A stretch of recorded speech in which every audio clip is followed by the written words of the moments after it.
Okay. I did not expect to be doing this tonight. Sorry about getting this out when I am. Sorry there was no notice beforehand. But the story is I just got finished with two really long work days in a row that were preceded by several more days that were really long and really stressful for a host of other reasons that I won't get into right now. Um, I was going to try to do this at some point on Sunday. I mean, yeah, it's Sunday right now. It's about 2 a.m. Sunday. I was going to try to do it Sunday afternoon at some point, but I then I realized that I was going to have a bunch of things to do on Sunday as well, and I might not have the time to do it on Sunday either. So I was either going to have to push it to Monday or push it later. So I figured, well, if I don't do it now, it might not get done. So here I am on Sunday at 2 in the morning, getting ready to talk about wrestling. I don't know if I'm going to have anybody in the chat room or what, but I'm not really planning on spending much time answering questions because I'm on very little sleep at the moment.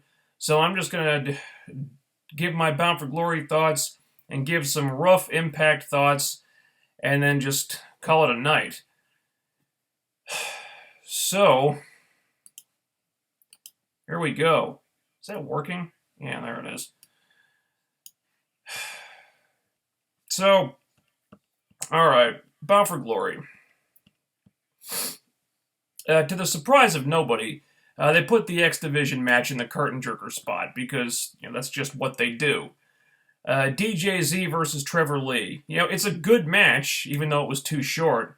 I mean, sure, it got more time than the X Division normally gets, but it still felt pretty inconsequential and meaningless. And you had months since Slammiversary, months since Destination X, months to build up to something for the X Division, and what do we get? Some hastily thrown together thing that was set up on the Go Home show. The ironic thing is that with so little build-up, I'm not sure you could justify giving it as much time as I would have liked to see it get. I think it got like 11 minutes or something. For a Bound for Glory match? Really? But then it's like, well, there was no story, so why give it more? Ugh, don't get me started. And if this was all you were going to do with the X Division title match, why not just save the match where you crowned the new champion for Bound for Glory? Have DJZ win it on that show. At least that would have meant something, instead of just doing it on a random Impact. Unfortunately, this was just, let's get the X Division champion on the card because we kind of have to, and not much else. Good match, though. I just wanted to see it have more importance. Then there was the let's get everyone who's not on the card on the show match. Call it Bound for Gold if you want. I'm not really a fan of these types of matches because they usually end up cluttered and messy, but this had some good moments to it. Spud got a laugh out of me when he tried for that double clothesline and he just fell on his back. And I actually, believe it or not, I actually did think the Grado thing was pretty funny. He dances down to the ring, gets eliminated in like 3 seconds, and then just keeps on dancing back up the ramp. His music didn't even stop playing. I actually thought that was pretty funny. And I loved how Robbie E's elimination was so completely unimportant that it happened off screen during Tyrus's entrance.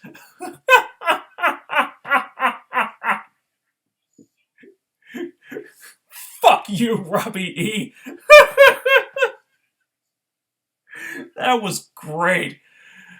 So yeah, this was sort of entertaining in the end. It had some humorous moments in it, and the right guy won. Eli Drake, hell yeah. That's exactly what I wanted to see, so I was happy about this. Moose Mike Bennett, a really good match. I was hoping for a few more minutes, but this was still good. Moose is getting over great. I think they could have had a better payoff to this if they'd waited a while before having Moose turn on Mike Bennett, though. But for a rushed breakup angle, this could have gone a lot worse. The only thing is, after losing to Moose and presumably losing to Cody Rhodes in the near future, I'm not sure where you go with Mike Bennett now. They may need to rebuild him after this because he's taken some high profile losses lately, and it doesn't look like he's done taking them yet. Moving on to Grand Championship match. When Drew Galloway got sidelined with some injury, the writing was on the wall here. I mean, you pretty much knew Aaron Rex was going to win, but that wasn't their fault. I was just hoping for a good match out of this, and it was good. And they extended the rounds to 5 minutes, which I was hoping they would do, but I don't know if this ever clicked completely. It never got that exciting because Eddie was, a last-minute replacement, and this format is still a work in progress, and yada yada. I'm not sure what happened, but I was hoping for something great out of this match, and it just didn't quite get there. Also, I wish they'd done a video package for the new championship before the match. It's a minor nitpick, but it's the little things that make the difference sometimes. I'm not going to call this a bad match. It wasn't what I was hoping for. So then Mike Bennett comes back out and he threatens to shut the whole show down because he's really pissed off now. And this brings out Cody and Brandy. I may be getting the order screwed up here, but it's late and I'm on very little sleep. Sue me. So Cody and Brandy Rhodes come out, right? And they've got the entrance down, and they shut the Bennetts down pretty quick. It's a fine debut. They introduced the Rhodeses as a big deal immediately. I'm not sure if Brandy qualifies as a big deal, but I guess she's a big deal by association. They got the star treatment, such as it is. Again, time will tell if Brandy deserves the star treatment, but it was basic but well done. Maybe a little bit rushed, but as I'll get to in just a minute, there's a reason why some of the things on this show were rushed. But well done for the time it got. I thought it came off well. But then we come to the main event. The real main event of Bound for Glory. Hardy's Decay, The Great War. Oh my god. Guys, how do you even describe this thing? I'm not sure, but this was the one where they really got it right. Okay? Awesome video packages to hype it up. The kooky entrance, doing something different with that, taking their time to really let this segment breathe before they got started. I mean, they really let this percolate instead of just throwing the wrestlers out there and ringing the bell. Then there was the match. Starts with Rebby taking the triple poison mist in the face. That was really awesome, by the way. Rosemary doing the Van Terminator on Matt with the trash can in the face. I don't think I've ever seen a woman do that, actually. I probably have, but nothing's springing to mind.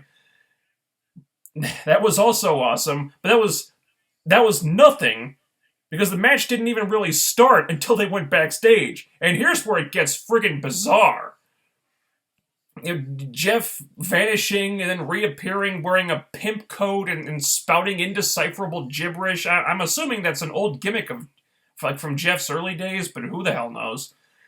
Abyss tries to hit Matt with Janice, but they get interrupted when some random redneck in a pickup truck gets involved. I'm assuming that was the redneck that the Decay sodomized and left for dead in the middle of the road before Delete or Decay.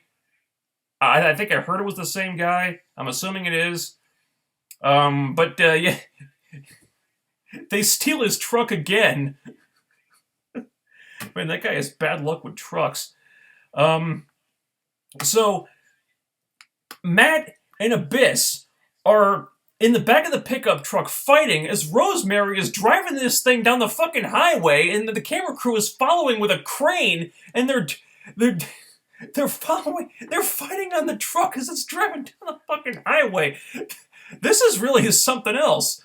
And So I guess Rosemary pulls off into a parking lot. I guess she saw Vanguard 1 floating out there, and she just couldn't resist. So then Vanguard 1 lowers down, and he sprays poison mist in Rosemary's face. Like, money shot, booyah. Jesus Christ. Okay, meanwhile, back at the zone of impact, backstage, Pimp Jeff, or Pimp Brother Nero, whatever, has transformed into Willow again, but Crazy Steve gets the better of him again. But now Matt has driven back to the zone of impact, and now they start acting like the traditional Hardy Boys, doing their old tag team spots. You know, Matt doesn't mind Jeff doing the high spots all of a sudden.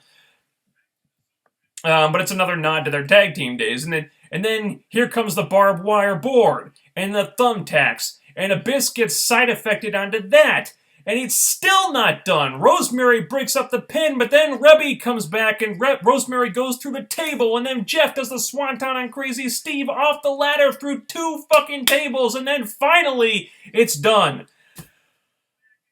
Wow. That definitely felt like a great war. I'll give him that. This was fucking nuts. It was really cool how they combined the normal match format with the Delete or Decay type format. They were able to like bring the live stuff in front of the crowd, like mix the live stuff in front of the crowd with the stuff that was obviously pre-recorded, and they did it very well. I think that they incorporated those things together so much that it kind of felt like it was all happening at the same time. It didn't feel like overproduced or over-edited or anything. It all gelled together. And it really felt like a war between equals here. You know, the Decay really seemed as if they were on the same level as the Hardys, which will only do good things for them in terms of like fan perception and stuff and visibility. So this is the kind of feud that really puts both teams over. Even though I was definitely rooting for the Decay to win so they could break Beer Money's record, because I believe they were pretty close to doing that. But having the Hardys go over was probably the right call, since this Broken Matt character is the most buzzed about thing in wrestling lately. I don't know what the hell you do with the Hardys now, though. The Decay may need some time to regroup after this. The Wolves aren't ready to go just yet, and Lord knows there's no one else in the tag team division that's worth a crap at the moment, unless you want to throw Trevor Lee and Andrew Everett in there.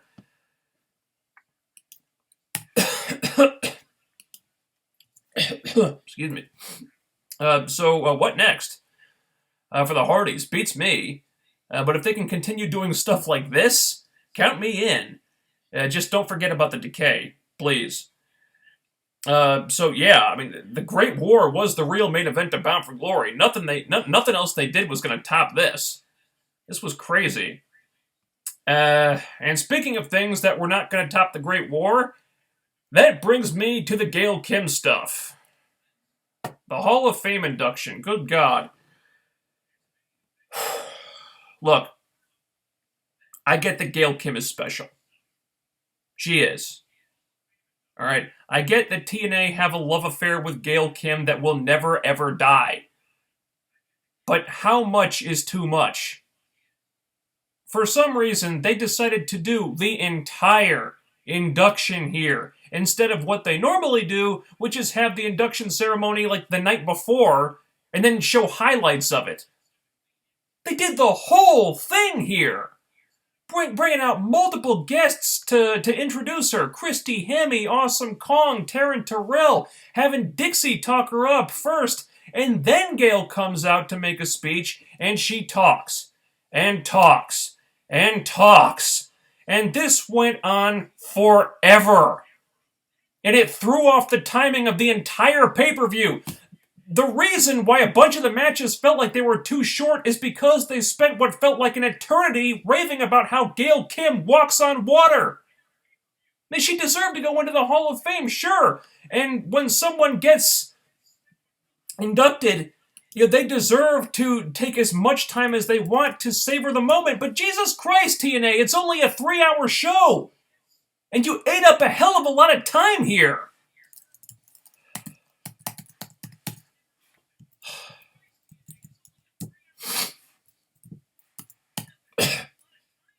And I don't know why. I don't know why I didn't see this coming.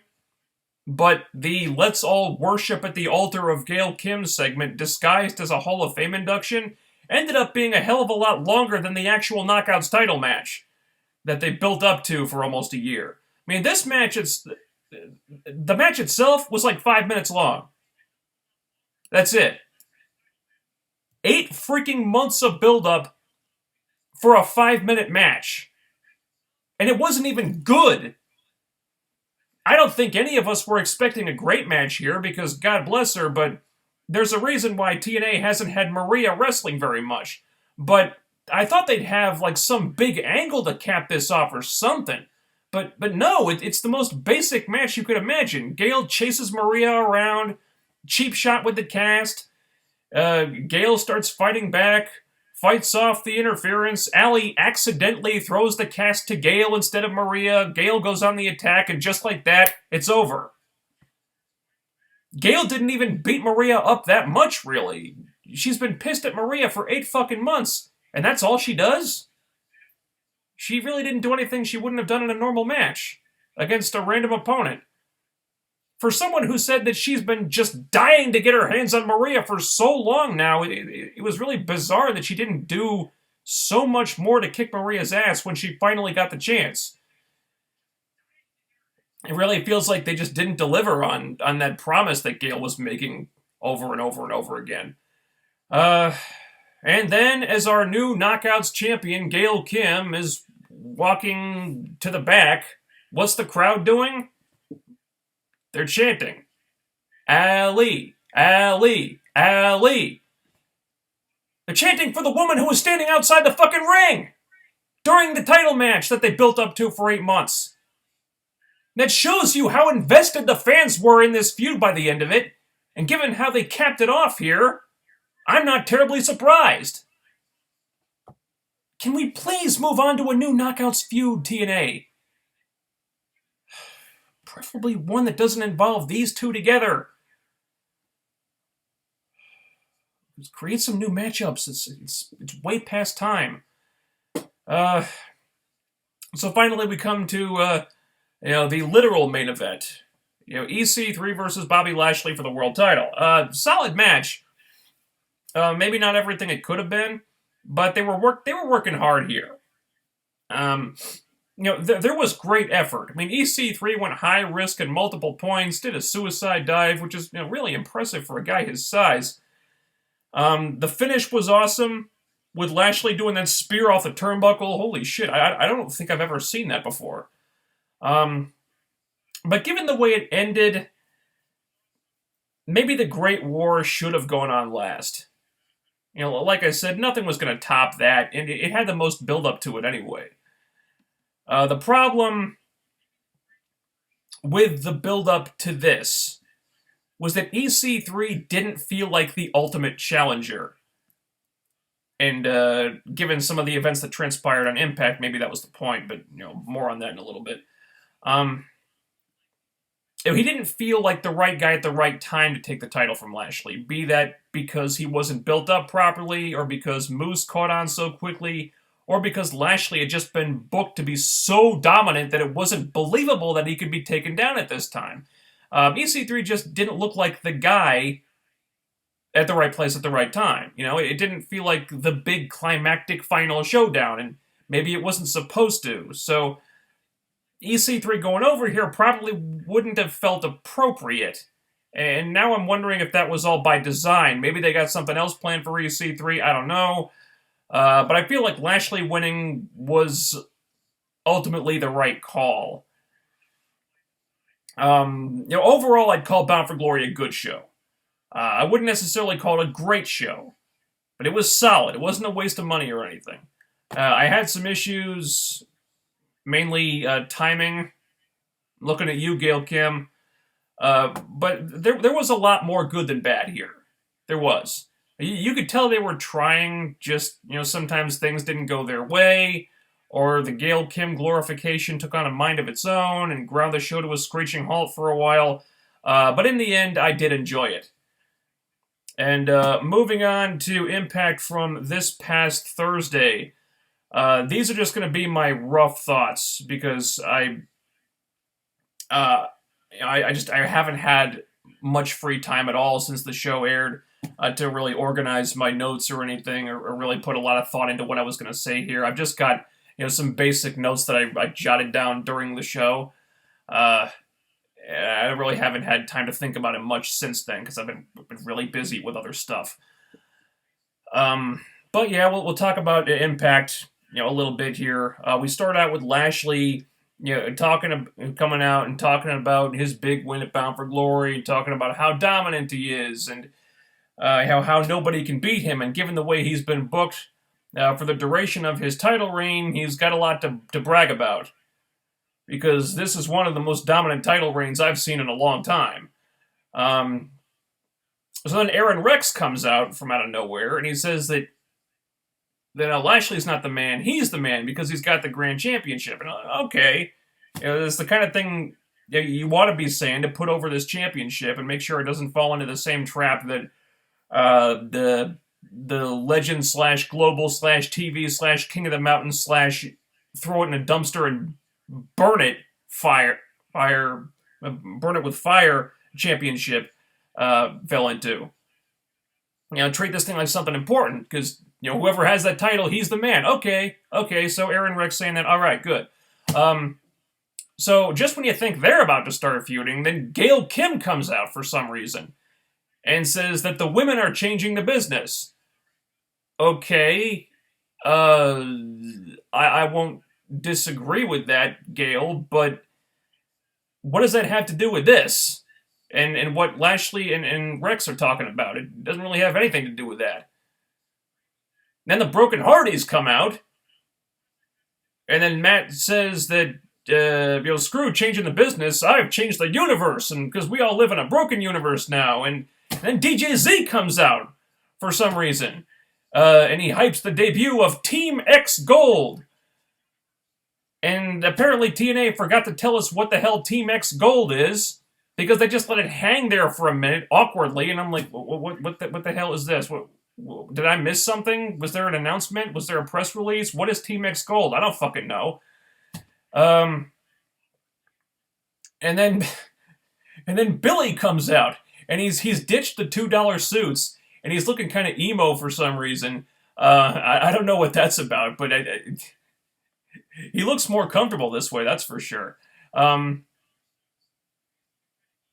So he says they're all going to have matches tonight. All the champions are. Every title is going to be defended. And they've promoted the shows like this before, when every title was going to be defended. What that really meant, like every title except the Knockouts title. But this time, the Knockouts title will be included in that. Okay. All right. And then the segment just ends before they get around to telling us what the hell Team X Gold is.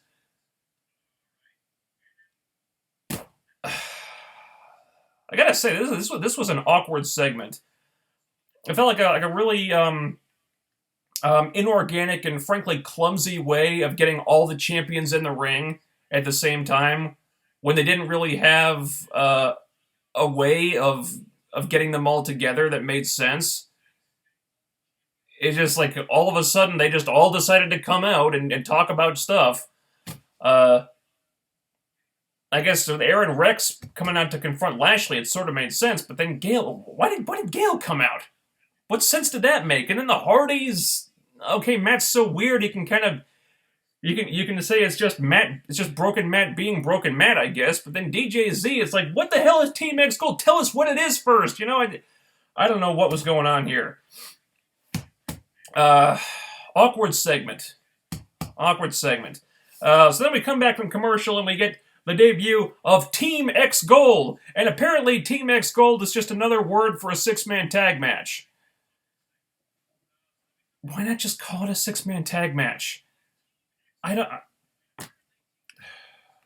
Maybe I missed something. Maybe there was like a video on Facebook or a graphic on Twitter or something. But I was confused. But anyway, hey, been a while since we saw a good 6-man tag X Division match. We had Trevor Lee and Andrew Everett and the debut of Marshe Rocket. versus DJZ, Braxton Sutter, and Mandrews. Good match. Kind of short, unsurprisingly. But it's fun. And holy shit, I'm not going to complain about Mark Andrews finally getting a pin on somebody. Jesus Christ, it's about time that guy won a match. So that was great. But strange debut for Marche Rocket. He doesn't like get like hype videos or even like a backstage pre-tape to introduce him. He just comes out and says, also, here's Marche Rocket. He exists. And then he's on the losing end of a six-man tag match. A match that wasn't really about him at all, that didn't really showcase him in any legitimate or effective way. He's there. And that's it. They held off on this guy's debut for so long. I kind of thought they'd have something else in store for him. Or at least something more than this. Maybe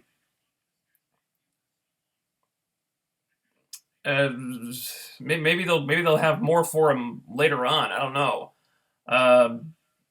Maybe they'll have more for this Team X Gold concept. If there is anything more to it than the 6-man tag matches, they didn't tell us what it is. To be continued on that, I guess. So we come to the Fact of Life, another installment of the Fact of Life with your host Eli Drake, and he's got his own talk show set now. He's coming for you, Jimmy Fallon. So yeah, it's awesome that he has his own set now. And his guest EC3. Holy shit! When you saw these two guys in a segment together, you knew this was going to be awesome. You could just tell immediately, because how could it not be, right? So he brings out EC3, and right out of the gate, Eli Drake goes for the jugular, calls EC3 a choke artist. He couldn't get the job done. He lost to Lashley. He got destroyed and blah, blah, blah. And then EC3 fires back. He cuts, I don't know, maybe another promo of the year contender right here. Just completely going off on Eli Drake and just venting all his frustrations. And he's just begging Eli Drake to hit the dummy button one more time because he just needs one fucking excuse to just go completely batshit on this guy. And then Eli Drake fires back and says, he kind of goes for the jugular on EC3 a little bit here. He's actually, not a little bit, a lot actually. He says he's scratched and clawed to get where he is in the company, and he's still man enough to admit that he's not even close to where EC3 is, but that's because EC3 had all this help, and he didn't have to scratch and claw to get where he is because he's kind of had the rocket shoved up his ass that Eli Drake ever got, and he hasn't had to really work for his spot. And the really interesting and compelling thing about that is that EC3 doesn't really have a response. And they kind of cut away from it, but they present it like EC3 is considering that, Jesus Christ, maybe this guy has a point. This was fantastic. Fucking phenomenal. It makes me kind of wonder, could this be like... This is what makes me think that EC3's lackluster build-up to the Lashley match at Bound for Glory was all by design, because he was meant to lose that match, and it was meant to get inside his head that maybe I have to work harder to really earn it, and have to really dig down deep and scratch and claw and tear and bite and all that other good stuff to just drag myself up to the top. And really, put in the work. Not that he wasn't putting in the work before, but just really just kill himself and give it everything he's got to get there. And maybe he had to be torn down a little bit to have that realization. And this is going to be some kind of Rocky comeback story in a few months. So who knows? In the meantime, if EC3 and Eli Drake are going to have a feud now, count me the fuck in for that. Because a feud between these guys could yield some of the most entertaining promos this company has ever fucking seen in its entire history.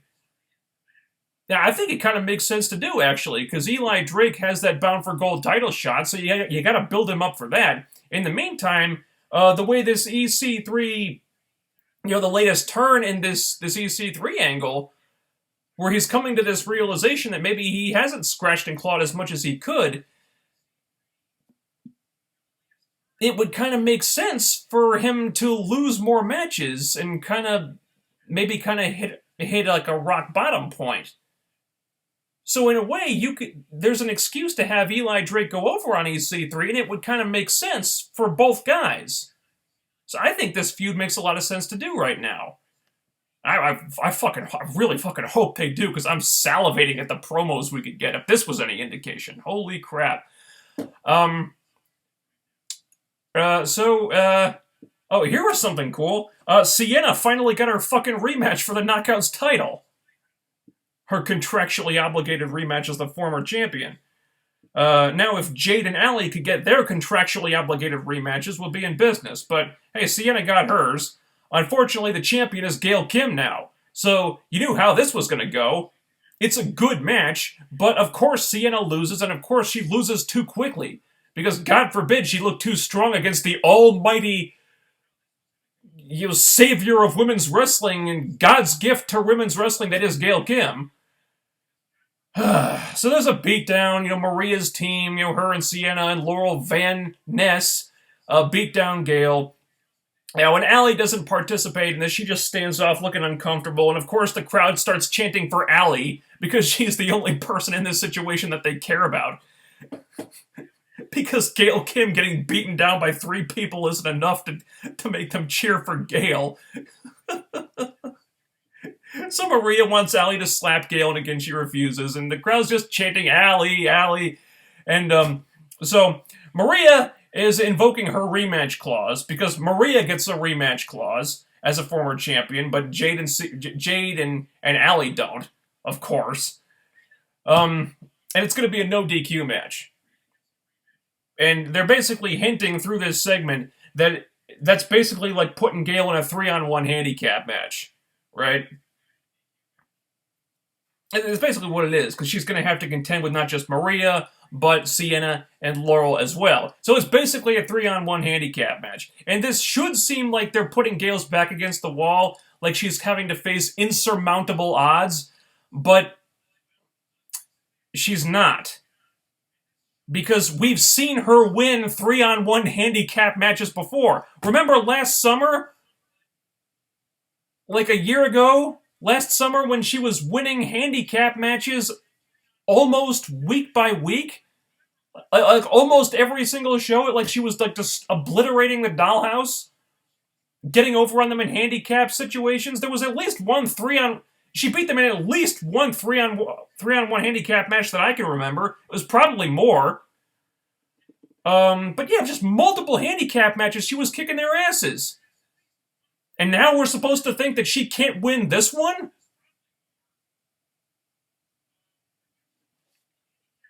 So if they wanted us to worry about Gail Kim, mission failure on that. I'm sorry, that's just not going to happen. You made Gail Kim look like a god, you raised her on a pedestal above everyone else in this division, and now she looks untouchable. See, if you want me to think she's in trouble, I don't. I don't think anyone else is either.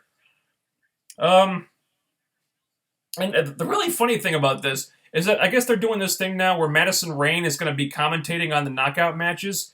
So she was in the announce booth with Josh Matthews during this, and she spent the whole match talking about how great Gail is, and she mentioned a couple of times what great friends they are, even though they were at odds with each other the last time they had any interaction. I guess we're forgetting about that. But yeah, she talks about what great friends they are, and then Gail Kim is getting beaten up 3-on-1, just getting this beatdown by Team Maria, and Madison is sitting right there watching this at ringside, literally just a couple feet away, and she doesn't lift a finger to help this woman that she just stressed over and over was a good friend of hers. She doesn't do anything to help Gail. Isn't that strange? And then Gail Kim tweets Madison right after this, and like it didn't happen. Like, yeah, we're great friends, aren't we, Madison? I tweeted Gail. I replied to Gail on Twitter and said she didn't lift a finger to help you when you were getting attacked by 3 people. You don't think that's strange? You don't think that's worth mentioning, Gail? No response, of course. Whatever. Ugh. Jesus Christ. So then we have what they were promoting on Twitter as a Wolf Creek match. The Hardys and the Decay have their rematch for the tag titles here. It turns out a Wolf Creek match is a cage match with weapons. So basically, it's a lethal lockdown match just with fewer people, essentially. They're not putting the roof on the lethal lockdown cage anymore. There's nothing differentiating it from a normal 6 sides of steel match, except the weapons. And what they had the weapons here, so it's basically a fucking lethal lockdown match, except the people weren't coming out one at a time. Why not just call it a fucking lethal lockdown match? You know, honestly, I would have fucking preferred they just have a regular match, since they just did a lethal lockdown match on the damn Go Home show. I don't even think these teams have had a regular match yet. Granted, this is a really fucking weird feud, so maybe the word regular doesn't really apply, but still, it's kind of strange that they went straight to... They went from, like, Delete or Decay to the Great War to, the Wolf Creek, and then somehow a normal match just got lost along the way. It's strange. It's going fine. It's nothing really out of the ordinary, but it's not bad. Towards the end, Rosemary appears and climbs the cage and gives Jeff the poison mist, which was awesome.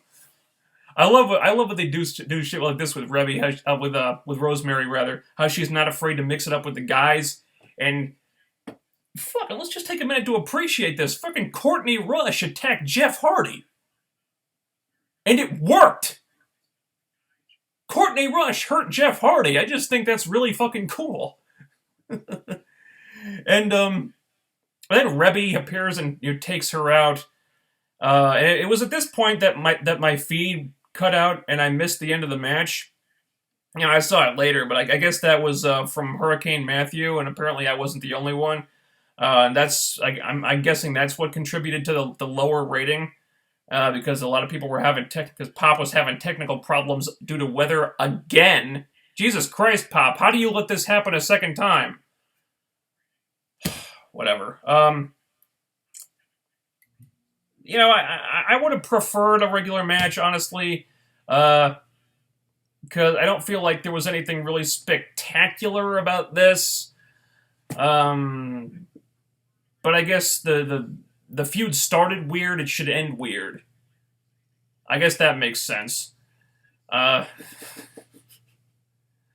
Although Rebby got over on Rosemary again here. I did not like that. That rubbed me the wrong way. I didn't like seeing that. No. Rosemary should be protected more than this. That's all I've got to say about that. So Cody and Brandy Rhodes come out. Cody cuts a promo and he puts over Bound for Glory, and he puts over TNA, and he talks about the list. It's not the same as Chris Jericho's list. But he's got a list, and turns out Mike Bennett is on the list, and he says that the TNA World Championship is on the list because TNA have given him a title shot without him having to do anything to earn it. I guess just because he's a Rhodes, that means he just gets a title shot. Okay, whatever. So this brings up Mike Bennett and Maria. So Mike is pissed that Cody was handed a title shot when Mike Bennett had to earn title shots to get them, and he's not wrong about that. I'd be pissed off too. to be frank, maybe it is kind of unfair that Cody just walks into the company and gets handed a title shot for no reason. He should have to do something to earn it, I think. Even if he was handed a title shot, I think he should want to earn it. I think that's what a respectable babyface would want to do. I don't know. Maybe that was just an oversight on the writer's part. But yeah, Cody wants to fight, at least. Maybe not to earn a title shot, but he wants to fight. And so they fight briefly, and Mike gets run off. And, I'd like to see Mike Bennett put up more of a fight than this. I'd like to be Mike Bennett to be made to look like a bigger deal in this. It kind of seems like he's lost a lot of momentum. Well, some momentum since the EC3 feud. I mean, he's still getting featured prominently, and he's still knocking it out of the park when he is featured. But there's been a deceleration here, where he's just taken a number of big losses all in a short span of time. And I suspect he's going to job to Cody now too. So let's start building Mike Bennett up after this, because he deserves to be a bigger deal. I'm not saying he's not a big deal. It's just saying, look, he's been on the losing end of some matches lately, and let's try to change that now. A good segment though. We have a grand championship match. Aaron Rex versus Baron Dax is really just a basic enhancement match. Nothing else to be said about that, really. So he talks about changing the game afterward, because that was just something they wanted to say a lot. They wanted to hammer down everybody's throats. Everything's a game changer. Everything's changing the game. Gail Kim is a game changer. I'm not, like Dixie said on Twitter, I'm not sure how Gail Kim is a game changer because she won the Knockouts title. We've seen that a number of times. She's a female Hall of Famer, okay, in TNA, but, she's hardly the first woman who's ever gone into a sports Hall of Fame before. But yeah, everything's changing the game. Everything's a game changer this week. All right, whatever. Let's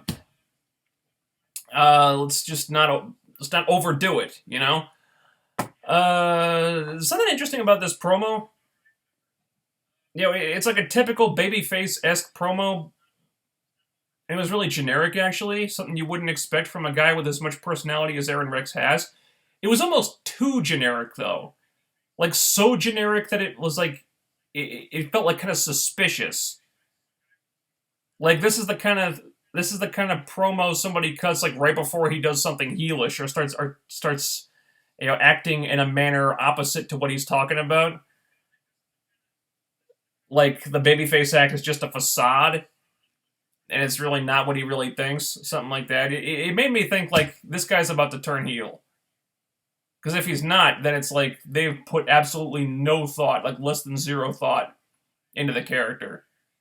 It's like it's so generic. It's like they made him seem suspicious by not making him look suspicious. I think a heel turn might be good too. Because he spent most of his sports entertainment career as a heel, and he's super entertaining in that role. So let's bring him back to that. That's what made him popular in the first place, is what made people want to cheer him, because he was so fucking entertaining as a heel. That it made people want to cheer the guy. By virtue of being the world champion, Lashley has been given the power to choose his opponent. Choose the guy who he's going to defend the title against. And his choices were Moose, or EC3, or Eddie Edwards. And he cuts this promo where he's basically just dressing down all three of them. And you kind of figured he was going to pick Moose. But then it's like, oh no, he's still kind of ducking Moose, isn't he? He probably wouldn't have any reason to fear EC3. He just beat him the previous Sunday. But no, I could have seen him picking EC3 just to like think he could beat him and just twist the knife a little bit more. But no, he goes for Eddie Edwards because at this point Lashley's gotten really cocky and he thinks Eddie is the easy win, the easy match for him. So at this point, all the ROH fans were shitting themselves. Main event: Lashley versus Eddie Edwards for the world title. It's another good match here. Lashley takes a top rope Frankensteiner at some point. We've seen him do that type of stuff before, and it always just makes my jaw drop when I see a guy that big taking a bump like that. And then, Eddie gets some cool offense here. He does the 3 suicide dives in a row. I'm a sucker for that spot every time. It makes me pop. And then the last one, right into the guardrail. Oh God. Oh, that looked painful. But then, Lashley starts to assert control, and you can see how he probably could have finished the match earlier, but he's just toying with Eddie now. He's just having a lot of fun, and he's so fucking pleased with himself.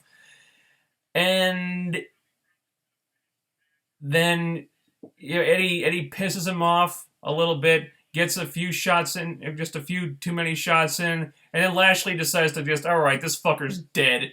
And he sets up for the spear, but he's still just a little bit too cocky, and he doesn't see it coming, and then boom, Boston Knee Party, 1, 2, 3, new champion. Holy fuck! Eddie Edwards beats Lashley for the World Championship. What the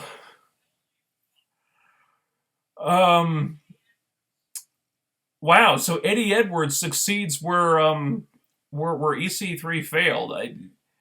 I'm not sure how to approach this one. There's a couple of different ways to look at this. Was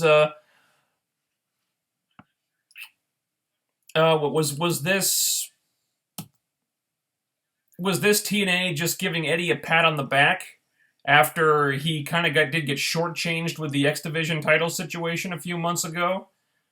How they built him up to win the title and then took it off him and then gave it to him again, only to take it off him again immediately.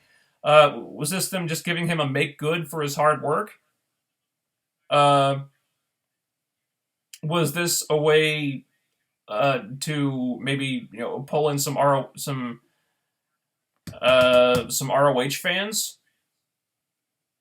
If it was, in which case, I don't know that ROH fans are going to move the needle very much. But it could be worth a shot, I guess. What do they got to lose? Or was it just done for shock value?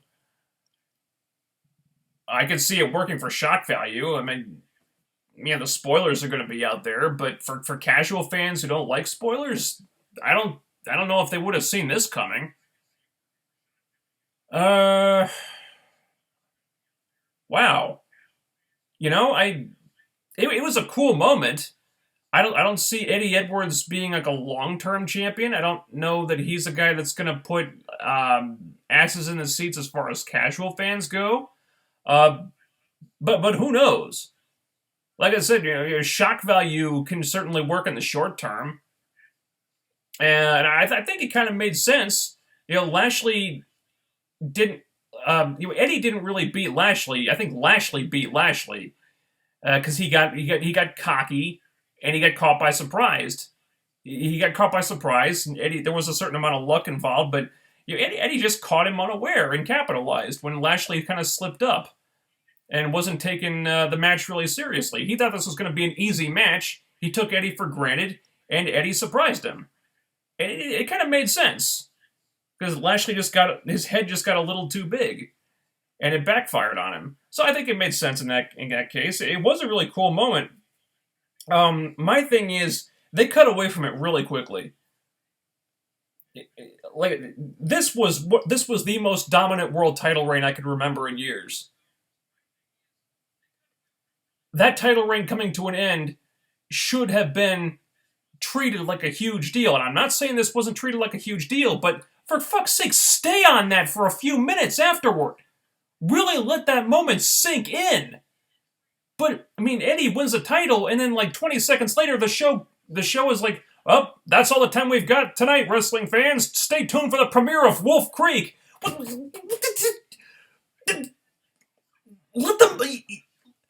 the moment happen. Stay on this for a little while. Let him jump into the crowd and have the fans lift him up. Just let the guy fucking celebrate.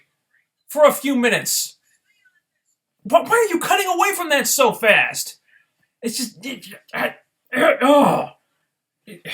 it bothered me that the moment was happened and then it was over so quickly. Just if I were them, I would have had the cameras continue to roll and like really record Eddie's celebration and have it go for at least a few minutes and then show clips of that on the next Impact, just as a make good for that.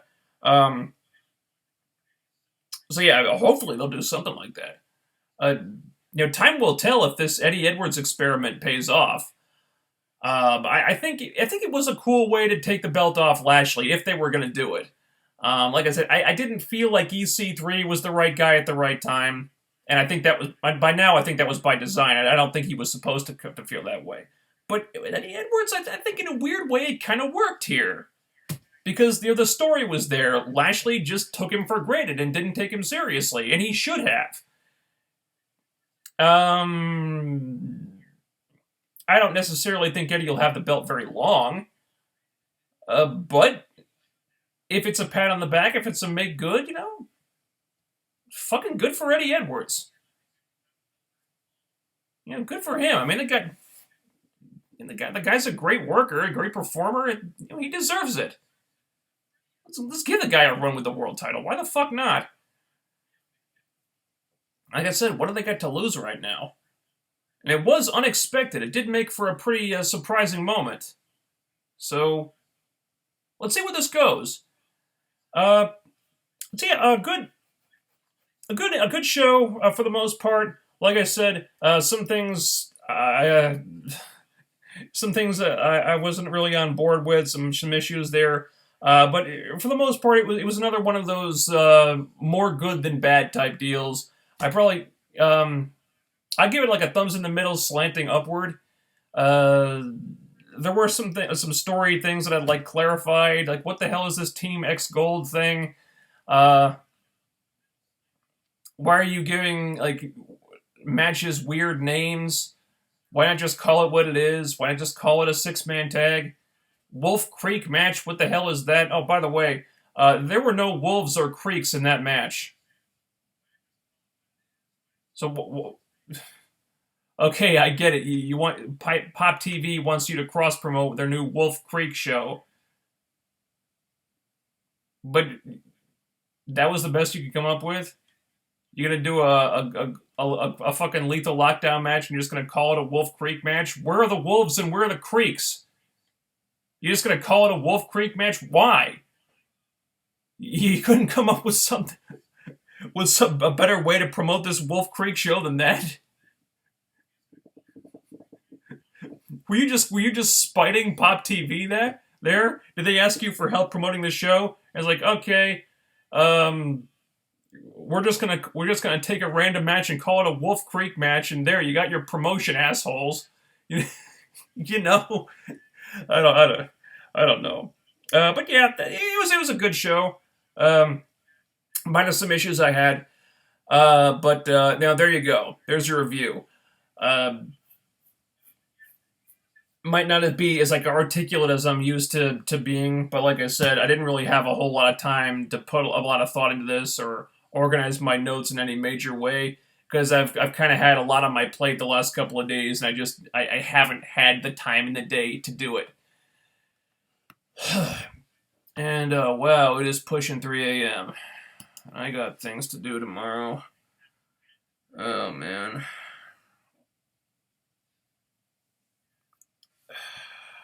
I said I wasn't really gonna go into the chat room. Wow, there's a bunch of stuff going on in the chat room. Is there any? Okay, is there anything in the chat room that I can't not address? I'm sorry if you guys were hoping I could go into the chat room tonight, but I gotta hit the sack, really, because it's coming off of 2 long work days, and I got like 2 hours of sleep last night. I guess I gotta call it a night. Is there anything in here? Okay, All right, please, no questions about Arrow or Flash. I'm sorry, I haven't had the chance to watch the premieres of Arrow and Flash yet. I'm sorry. I just, stuff happened on Tuesday. Personal stuff that I had to deal with, and I've been kind of dealing with that since then. I just have not had the chance to watch either episode. Hopefully, I'll have a chance to watch them tomorrow. Hopefully. I make no promises, and I'll try to talk about them in a comic show post show on Thursday. But for right now, I just have not had the time in the day to watch them. Um, okay. Um,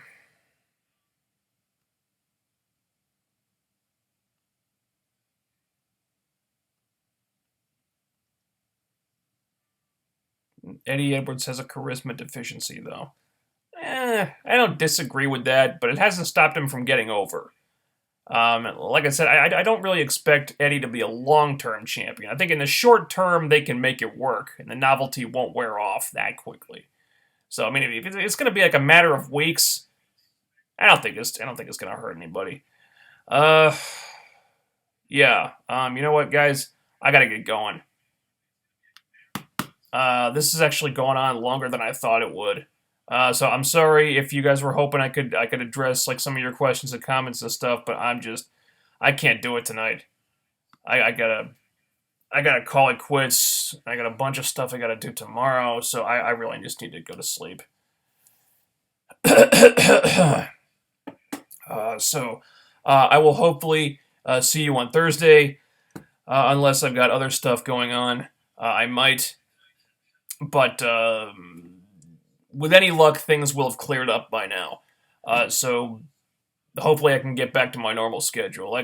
Once again, I'm sorry I didn't have a note. I didn't send out a notice for when I was starting this, but I didn't think anyone was going to show up. It's friggin' 2 a.m. on a Saturday night, and I'm doing a wrestling live stream. But apparently there are a couple people who are waiting for it. So thank you. Uh, I didn't think anyone would care enough to stick around waiting for me to start a live stream. I figured I'd just do the review and to no one watching, and that'll be the end of it. But some people showed up, and that was cool. That was very nice of you. So thank you, everybody. So yeah, I'll hopefully see you on Thursday at 10:15 p.m. for the comic show post show. And with any luck, I'll be back to doing the next Impact stream. Will be back at its usual time on Saturday afternoon. So I will see you then. Until then, peace out. Good night, everyone.